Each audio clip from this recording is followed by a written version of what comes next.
Facade plug GXL consisting of a screw and a plug.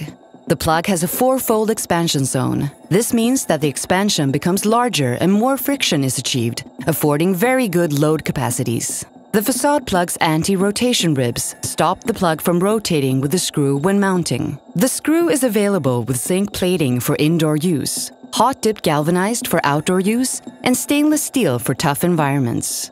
The plug is made of nylon, which can withstand temperatures from -40 up to 100 degrees Celsius.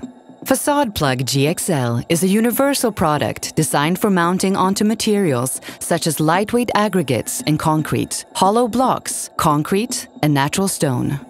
It's particularly suitable for the regulatory assembly of exterior insulation, the mounting of ledger for decking and joinery installation.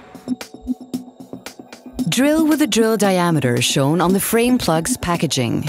The drilling depth should be slightly deeper than the length of the plug so that drill dust does not get in the way. Insert the entire plug into the hole through the item that shall be installed. Then screw the screw into the plug.